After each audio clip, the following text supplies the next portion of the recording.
The origin of modern humans. Modern humans first appeared in Africa between 200,000 and 100,000 years ago, and replaced Neanderthals in Europe between 40,000 and 27,000 years ago. The arrival of modern humans in Europe was marked by a dramatic change in material culture, known as the Middle to Upper Paleolithic, or Old Stone, transition. After reading this, we should understand the chronological and archaeological relationship between Neanderthals and modern humans in the Middle East, the major characteristics of the Middle Stone Age, the three main models for the replacement of Neanderthals by modern humans, and the major characteristics of the Upper Paleolithic.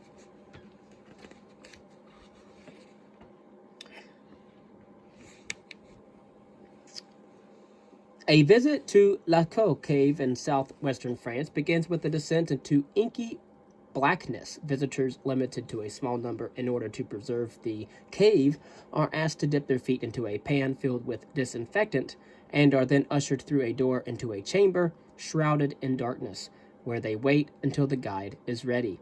A switch is thrown, and in the dazzle of newly erupting light, all eyes are drawn upward to gaze in awe at scenes of massive bulls painted onto the cave walls 15,000 years ago. The wonder of Lascaux Cave is so powerful that it stuns even the most jaded. One feels an instinctive connection to the people who shared our drive to represent the world, to make art of our experience. How did humanity move from the age of Homo erectus and Neanderthals to the explosion of creativity found on the walls of Lascaux Cave? This question has both inspired and even vexed archaeologists for close to a century, as they have struggled to understand the origin of modern humans and the fate of Neanderthals. We begin this chapter with an examination of the biological definition of modern humans. We then move to Africa to trace the earliest evidence for modern human fossils and explore what archaeology can tell us about these earliest members of our species. Next, we pause to consider the relationship between modern humans and Neanderthals in the Middle East before continuing on to Europe and the momentous question of the last Neanderthals. We will then be in a position to consider the revolution in human culture that led to the painted cave at Lascaux. What is a modern human? The term modern human refers to all members of the biological species Homo sapiens, including all living humans. On both genetic and anatomical grounds, some authors argue that the similarity among human populations requires that all humans be included under a single subspecies, Homo sapiens sapiens. Studies of the genetic diversity of living humans indicate a very low degree of species diversity. Most of the genetic variation within living humans is found within members of a single population, rather than between populations.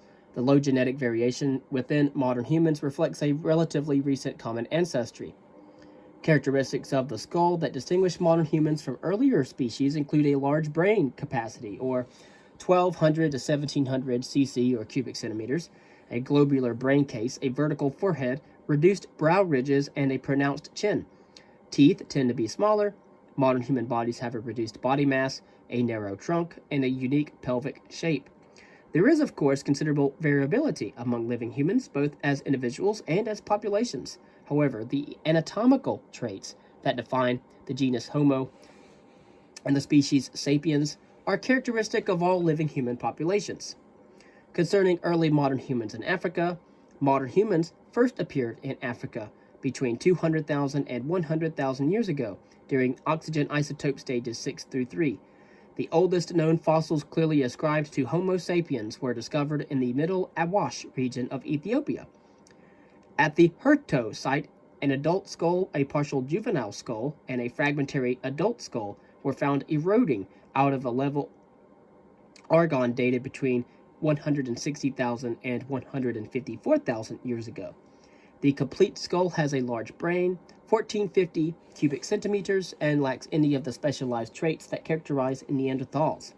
Newly discovered fossils from the site at Jebel Irhoud in Morocco push the first appearance of modern humans back to a date around 300,000 years ago. Again, the first appearance of modern humans dates to 300,000 years ago. Fragments of fossils that are clearly modern humans have also been found in South Africa at sites like Colossus River mouth and Border Cave. In both cases, the fossils are dated to between 120,000 and 70,000 years ago. The collection of fossils from Colossus River mouth includes bits of a skull, a jaw, an arm, and a foot. The morphology of all these fossils fits within the range for modern humans. The African Middle Stone Age. The Acheulean industries in Africa were replaced between 300,000 and 200,000 years ago by a group of industries known as the Middle Stone Age, which is the archaeological period of the earliest modern humans in Africa. And again, it began between 300,000 and 200,000 years ago, and it ended around 40,000 years ago. The Middle Stone Age, which ended roughly, again, 40,000 years ago, is the archaeological context for the earliest modern humans. The technology of stone tools and stone tool manufacture in the Middle Stone Age in Africa has many similarities to that of the European Middle Paleolithic. For example, it is now recognized that the Lavoie method was widely used in Africa during the Middle Stone Age. However, when one looks at the African continent as a whole, it then becomes evident that the Middle Stone Age includes a greater degree of variation than is found in the Middle Paleolithic. Also, types of tools are found in the Middle Stone Age that are absent from the Middle Paleolithic. Across Africa, a number of distinct Middle Stone Age industries have been identified. The Aterian is a North African stone tool industry distinguished by the presence of points with a pronounced tang, a small projection located at the base of the point and used to secure the point to a spear or a handle. Aterian tools also include finely made bifacial tools that served as knives or hunting points. The Sengoan or Lupimbren is a Middle Stone Age industry found in Central and East Africa, characterized by very crude, heavy-duty tools. The Sengoan or Lupimbren might be indicative of an adaptation to a heavy wooded environment. The Housens port is an industry that has been identified in South Africa. Among the sites on which Housens port tools have been discovered in Colossus River mouth. The tools found on Housens port site include very small crescent-shaped implements known as microliths, which would have been used as part of a complex tool made by putting together a number of pieces together. The most likely function of these tools is as an element of spears or that of arrows. Concerning bone tools, Katanda is a site located on cliffs overlooking the Simliki River in the Democratic Republic of the Congo. Dating of the site has been complicated. However, all methods agree on a date that is earlier than 75,000 years ago, and the stone tools are characteristic of the Middle Stone Age. The excavations at Katanda uncovered 10 remarkable barbed bone points, along with a smaller number of unbarbed bone points and a piece identified as a bone knife. These are the oldest tools of this kind known in the entire world. Although barbed points are often used on harpoons, the excavators believe that the grooves on the base of the points suggest that they were mounted on spears. Bone points have also been found in Middle Stone Age sites in South Africa. At the site of Blombos Cave, located at the southern tip of Africa, 21 bone tools were found, including 2 points and a number of awls. The Middle Stone Age levels at Blombos Cave have been dated to 77,000 years ago by thermoluminescence. The remains of larger game are found on Middle Stone Age sites where it appears that hunting took place. At Colossus River mouth, a stone tool was found embedded in the vertebrae of a bovid. Middle Stone Age sites, including Colossus River mouth, also show evidence of the kind of intensive use of fire documented at Kibara Cave and other Neanderthal sites. At Colossus River mouth and a number of other Middle Stone Age sites, large quantities of shellfish were found, along with seal bones. In contrast, the use of marine resources is rare on Neanderthal sites. At a site on the Buri Peninsula on the coast of the Red Sea in Eritrea, Middle Stone Age tools were found embedded in a coral reef deposit.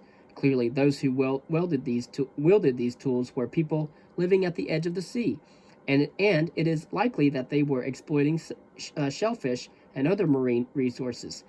Katanda has produced impressive evidence of fishing. Among the faunal remains recovered were many bones of large catfish weighing over 35 kilograms. At the site of Pinnacle Point on the coast of South Africa, there is evidence that mollusks were part of the diet as early as 160,000 years ago. The excavators suggested a link between this expansion of hominin diet and the harsh conditions of glacial oxygen isotope stage 6. Concerning art, in the year 1999 and 2000, two pieces of ochre with incised designs were found at Blombos Cave in South Africa in a Middle Stone Age level dated to 77,000 years ago. Ochre is a soft, red, iron-rich rock often used as a pigment. More than 8,000 pieces of ochre may have many traces of use, and they have been found in the Middle Stone Age levels at Blombos Cave. As shown, the pieces of incised ochre are small. They are between 5 and 7 centimeters long. The incisions are a set of hatched lines on one face of the piece. These modest artifacts are the earliest evidence in the archaeological record of a hominin marking a pattern. Incisions have been found on 13 other pieces of ochre at Blombos in levels dating back as far as 100,000 years ago, shown clearly on the material remains left behind. These remaining pieces are either fragments or lacking in clear patterns. But what are these objects? The Blombos Cave artifacts have received considerable attention as the earliest evidence of human artwork, or symbolic behavior in humans. Symbolic behavior suggests that these artifacts are meant to represent something, while artwork implies that the incisions to the artifacts were made with an aesthetic goal in mind. This is a lot of baggage for a series of lines scratched into small pieces of ochre. Untangling the significance of the simple pattern of lines found at Blombos Cave remains one of the most difficult challenges facing Paleolithic archaeologists. Pieces similar to the Blombos ochre have been found at the site of Klein Klipus in South Africa, which is tentatively dated between 80,000 and 50,000 years ago. At the sites of Diepkloof and Klipdrift, both in South Africa, excavators recovered fragments of ostrich eggshell with incised decorations. In Howiesensport, levels dated to 60,000 years ago. Subsequent excavations in the 100,000-year-old level at Blombos uncovered two caches of artifacts that appear to be tools for processing ochre, together with a large shell that might have been used to store pigment, which are shown. And at Pinnacle Point, pieces of ground ochre have been found in the level dated to 160,000 years ago, although the incisions on these pieces lack the clear patterns shown in the ones from Blombos Cave. Taken together, these discoveries place the Blombos incised ochre in a broader context, but do not resolve the questions surrounding these artifacts. A collection of pierced shells was also found at Blombos Cave. Pierced objects have been reported from a number of Aterian sites in North Africa, and a number of late Middle Stone Age sites are reported to have included beads. A particularly interesting discovery is a painted slab with the depiction of an animal found in the Apollo 11 cave in Namibia. The slab is reported to come from a Middle Stone Age context, but the date provided is between 28,000 and 26,000 years ago, which actually raises some questions about this attribution. Comparing the Middle Stone Age and the Middle Paleolithic. A comparison of the Middle Stone Age archaeological record left by modern humans in Africa with the Middle Paleolithic record left by Neanderthals in Europe points to both similarities and differences. Again, it's the Middle Stone Age record of humans in Africa, and we are comparing that with the Middle Paleolithic record left by the Neanderthals in Europe. As regards the similarities in both cases, 1. Stone tools were made mostly by using a prepared core technology, and 2. There is variability between stone tool industries, and 3. Evidence supports both hunting and the intensive use of fire. One difference, however, is that the amount of variability in the Middle Stone Age stone tool industries is greater than that of their Middle Paleolithic counterparts. Another is that in the Middle Stone Age there are elaborate bone tools, as well as clear evidence of fishing and collecting shellfish, two elements that are rare in the Middle Paleolithic of the Neanderthal. Finally, there is modest evidence of artwork in the Middle Stone Age, while such evidence is absent in the Middle Paleolithic. And so, when we have modern humans, modern Homo sapiens, there's less variability in stone tool industries. But yet again, there are bone tools. Modern humans using bone tools. That we don't know if the Neanderthals used bone tools. We don't know if the Neanderthals were fishing and collecting shellfish. But that is extremely rare in the Middle Paleolithic. And finally, of course, there is evidence for artwork for early modern humans, while the evidence for artwork is absent with that of the Neanderthals. The significance of the differences between the Middle Stone Age and the Middle Paleolithic remains elusive. Why did Neanderthals not make bone tools? Carving a point out of bone appears to no more complicated than chipping a point from flint. And what is the meaning of the shellfish and fish remains found on Middle Stone Age sites? Why did the Neanderthals not exploit similar resources whenever they were available in Europe? The blombose incised ochre is clearly important, but do these small pieces, with their simple abstract design, truly mark the entrance of humanity into the realm of symbolism? Next, we will discover early modern humans in the Middle East.